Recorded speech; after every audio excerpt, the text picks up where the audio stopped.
Dória, hoje houve a coletiva e a primeira parte, o governador avisa que os prefeitos terão a obrigação, presta atenção, os prefeitos terão a obrigação, isso é embasado na Constituição,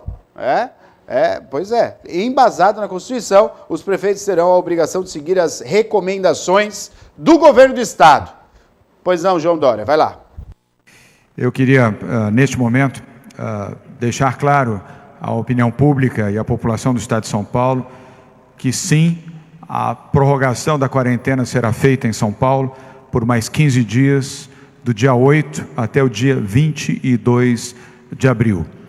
Volto a repetir, sim, a quarentena prosseguirá de 8 a 22 de abril, 15 dias, portanto, em todo o Estado de São Paulo, pelo conjunto de razões que já foram aqui largamente expostas pelos cientistas, médicos e especialistas. Quero recomendar também que prefeitas e prefeitos que estão nos assistindo aqui, vocês terão o dever, a obrigação de seguirem nas suas cidades a orientação do governo do Estado de São Paulo. Isto é constitucional, não é uma deliberação que pode ou não ser seguida. Ela deve ser seguida por todos os 344 municípios do Estado, além da capital de São Paulo, sob o comando do Bruno Covas.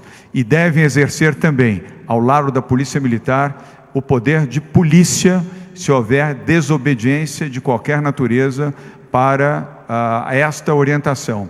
Nenhuma aglomeração de nenhuma espécie em nenhuma cidade ou área do Estado de São Paulo será admitida. As guardas municipais ou guardas metropolitanas deverão agir e, se necessário, recorrer à Polícia Militar do Estado de São Paulo para que imediatamente possa haver a dissipação de qualquer movimento ou qualquer aglomeramento de pessoas no Estado de São Paulo. Esta é uma deliberação, esta é uma medida que será publicada no Diário Oficial de amanhã e deverá ser rigorosamente seguida pela população do Estado de São Paulo, na defesa das suas vidas, na proteção das suas vidas e dos seus familiares. E peço também que prefeitas e prefeitos contribuam no mesmo sentido para que essa medida seja aplicada e obedecida corretamente. O vereador, então, João Dória, em destaque a fala dele, pedindo que os prefeitos realmente assumam essa demanda da preocupação de ficar em casa, não abrir o comércio, reduzir, enfim, isso é muito importante. Quero aproveitar que daqui a pouquinho a gente vai ler um pedido da CIP, que pede que a prefeitura retome a quantidade de ônibus das ruas. Eu estou aqui para falar que eu concordo com isso. A gente não pode, para evitar a doença, tirar os ônibus. Está errado. Quanto mais ônibus, mais pessoas conseguem distanciar os horários, menos pessoas juntas. Daqui a pouquinho eu vou falar sobre isso, que a Viagem vai ter que tomar essa providência de voltar os ônibus, que está tumultuado, perigo. Vamos ver a segunda parte do governador? Olha, ele está falando agora, o Dória, que pede compreensão dos empresários para não demitirem os funcionários. Ou seja, vai continuar fechado, eu sei que vai apertar, mas que os empresários, esse é o pedido do Dória, continue tendo essa responsabilidade social de segurar os seus empregados, ver possibilidades de financiamento pelo BNDES, financiamento do Estado, enfim, tem que se arrumar um jeito, mas não demitir as pessoas. O proprietário da van até foi, de uma maneira, até infeliz a maneira que ele falou assim, eu estou com minhas contas pagas, vou pagar minhas contas, vou mandar todo mundo embora. Não é assim. Não é dessa maneira que se resolve, não. Você está no mesmo barco. Aliás, quem pilota o barco é o último a abandonar. Então tem que ter um pouco de consciência. Está apertado para todo mundo. E eu falo como empresário, que eu também sou empresário. A gente tem que segurar. Não é uma questão de capricho, gente. O mundo inteiro está assim, os Estados Unidos. Eu tenho uma tabela, se der tempo de mostrar essa tabela, o crescimento disparou. Os Estados Unidos está em primeiro, passando a Itália já. O presidente já mudou o tom. Então, calma, vamos ter calma. Não dá para tomar esse tipo de providência e falar essas besteiras. Para mim é besteira, hein? Vamos ver o que o João Dória está falando aí, na questão dos empresários. Pode soltar. Primeiro, um apelo para que empresários que estão nos assistindo nesse momento, médios e grandes empresários, de São Paulo principalmente, por favor, façam todo o possível para não demitir, não demitam seus funcionários. Compreendo a dimensão, as restrições e a dificuldade empresarial de um momento tão difícil, tão drástico quanto esse. Mas parte do sentimento de um bom empresário é a sua retribuição social, é a sua capacidade humana, é a sua capacidade de reconhecer que sem os seus colaboradores, sem aqueles que são seus funcionários, em todas as graduações, vocês não conseguiriam ter chegado até onde chegaram. Mais do que nunca, seus funcionários e colaboradores esperam isso de vocês. Vocês que dirigem, vocês que são acionistas de empresas de médio e grande porte, exerçam a sua responsabilidade social e exerçam o seu lado humanitário. Lembrem-se dos seus filhos, das suas esposas, dos seus pais. Lembrem que o sofrimento é de todos, mas principalmente daqueles que dependem do salário para sobreviver. A fala é corretíssima, né? Não tem como negar isso. O momento agora é de união, né? União, não dá para dispensar as pessoas. Mas, sabe, está atrasado isso, atrasado aquilo, eu sei, está atrasando todo mundo. Mas a situação ela é drástica. Agora, se você despede, para quê? Para pagar conta? Atrasa as contas.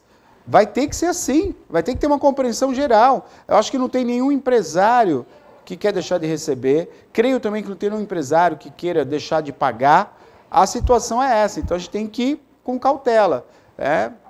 Concordo com a fala do governador Dória. E essa última fala aqui do Dória que a gente separou, isso aqui foi de 1h30, né? A gente separou alguns trechos que a gente achou que seria de suma importância para a gente que está em casa saber. O governador fala também da responsabilidade, né, em ouvir os especialistas na área de saúde. O governador vai falar agora sobre a questão da gente ouvir o mundo. Não adianta uma pessoa estar falando sem base nenhuma, aquele tal de guru, não nem sei o nome dele, nem quero falar, tal de guru aí, o guru, não é guru nem filósofo. Para mim é um cara que fala um monte de besteira e tem um monte de gente que segue ele. Ele está falando que tem que despedir o ministro da Saúde. Quem que é ele para falar da questão técnica? É um absurdo, você vai ao médico e você fala, não, doutor, eu vou me autoexaminar e o senhor vai aceitar. Nós temos que ouvir os técnicos. Em economia, quem que é técnico de economia para falar sobre economia? Em saúde, quem que é o técnico de saúde para a gente ouvir? É uma idiotice a gente determinar coisas sem ouvir os especialistas. É a mesma coisa, você está no meio do mar. Vou dar um exemplo fácil. Você está entrando no meio do mar, lá no Guarujá. Aí o salva-vidas fala assim, meu amigo, o senhor está lendo a placa? Perigo. Tem buraco, não entre. Aí você vira para o salva-vidas e fala assim, eu vou entrar, porque eu quero entrar e eu sei como me virar. Você está fazendo um personagem chamado idiota, né? Agindo com idiotez. Temos que ter a sensibilidade e a sensatez de ouvir os especialistas. Eu quero reforçar a posição do nosso ministro da Saúde. Excelente o ministro da Saúde. Excelente, coeso, pé no chão.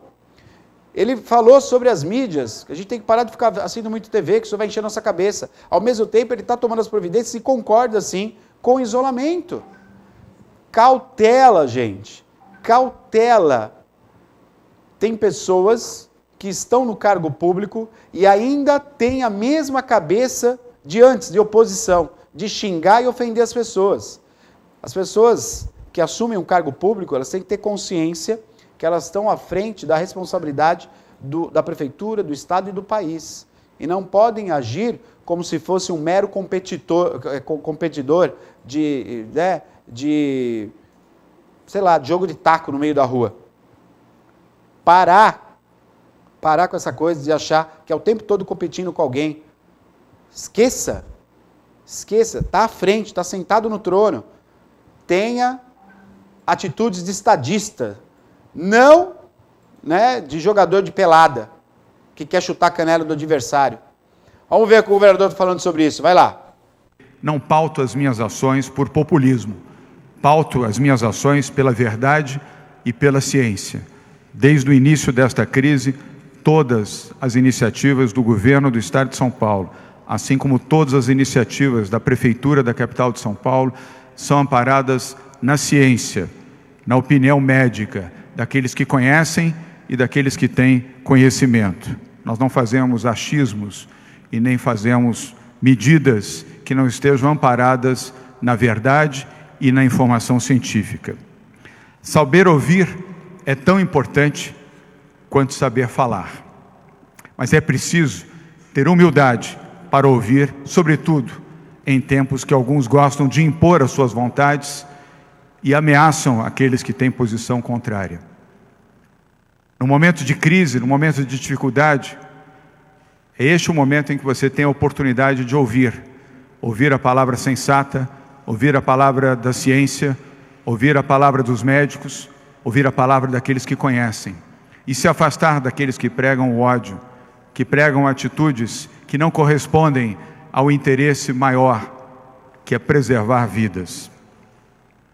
Destaco que há consenso entre as autoridades médicas, praticamente todas, para o isolamento como forma de salvar vidas.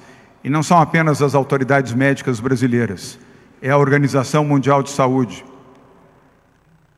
São médicos, profissionais e agentes de saúde da maioria dos países do mundo que já se manifestaram a favor do isolamento. No Brasil, quero lembrar, defende o isolamento o ministro da Saúde, Luiz Henrique Mandetta, o ministro da Justiça, Sérgio Moro, o ministro da Fazenda, Paulo Guedes, o vice-presidente da República, Hamilton Mourão, o Centro de Estudos do Exército Brasileiro e, repito, a maioria absoluta de médicos e cientistas. Será que todos eles estão errados? Será que a ciência mundial está errada? Será que a Organização Mundial da Saúde está errada? Será que ministros e secretários de saúde de 56 países do mundo, que recentemente fizeram uma conferência com o diretor-geral da Organização Mundial de Saúde, recomendando o afastamento social, o isolamento e as medidas em que cada um desses países vem adotando, respaldado na medicina e na ciência, estão todos errados? Será que um único presidente da República no mundo é o certo? É quem detém o poder, a capacidade, a ciência e o conhecimento para discordar do mundo que quer proteger vidas, do mundo que quer salvar pessoas. Um dos mais respeitados economistas do mundo, o professor Joseph Stiglitz, concedeu uma brilhante entrevista neste final de semana a um jornal de São Paulo. Ele é prêmio Nobel de Economia. E ele disse na sua entrevista, aliás, a chamada desta entrevista dizia: a economia será devastada se não salvarmos as pessoas. Esta é a palavra do prêmio Nobel de Economia. Será que Joseph Stiglitz, prêmio Nobel de Economia, também está errado? Lucros podem esperar, a vida vem antes do lucro. Dinheiro tem que servir, não governar. As palavras são do Papa Francisco. Aqueles que incentivam a vida normal, aqueles que pressionam o prefeito da capital de São Paulo, Bruno Covas, aqueles que me pressionam por WhatsApp, por telefonemas e por cartas, para que possamos agir contra os nossos princípios e contra os princípios da medicina. A eles eu pergunto: vocês estão preparados para assinarem os atestados de óbito de brasileiros? Vocês estão preparados para carregar os caixões com as vítimas do coronavírus?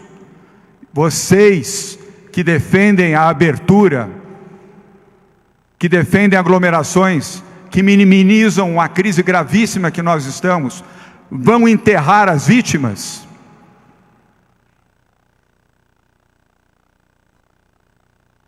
quero dizer que o governo do Estado de São Paulo vai continuar agindo com base na ciência, com base na medicina e com um princípio que tem norteado a nós e a Prefeitura de São Paulo desde a primeira coletiva que temos feito aqui. Nós vamos proteger vidas. Nós vamos tratar de salvar vidas. Depois de salvar vidas, vamos salvar a economia. E salvar vidas significa também o compromisso de ajudar os mais pobres, os desvalidos, aqueles que precisam de alimento, aqueles que precisam de assistência. Governador João Dória, não tem como negar, né? Não tem como discordar da fala do João Dória, né? Não tem como discordar. Nós temos que ouvir os técnicos, ouvir, sim, os médicos e ouvir o mundo que está falando sobre isso. Como é que você vai contra isso? E ele acaba aí, ele termina colocando, vocês que estão me impressionando, escrevendo cartas, mandando WhatsApp, assinem então o atestado de óbito das pessoas, né, que sem tomar essa devida providência morrerão. A gente sabe disso, está vendo nos Estados Unidos, é mais recente, um atleta que está no Equador, ele falou que no Equador, né, as providências demoraram para serem tomadas, as pessoas estão por lá de fora, corpos na calçada de pessoas que faleceram. Então, cautela, vamos ouvir a medicina. Ao mesmo tempo, eu também me compadeço todos os empresários, né, que hoje estão de portas fechadas, estão a cada dia perdendo dinheiro e com a corda no pescoço realmente, estão desesperados. Eu acho que aí nós temos que ter um respaldo também dos nossos governadores, né, do nosso presidente. Nós tivemos aí 7 bilhões, eu acho que é essa a cifra, se não for mais, destinado aos bancos. Nós temos que destinar dinheiro agora para os micros, médios empresários que necessitam de dinheiro. A matemática é simples, o país é rico. O país é rico, todo mundo pagou imposto até semana passada. O dinheiro está lá. Investidores, grandes acumuladores de dinheiro, que são casos bancos, receberam o dinheiro. Por que a população não pode receber o dinheiro? Porque os empresários não podem receber o dinheiro nesse período. Tem que se pensar nisso também.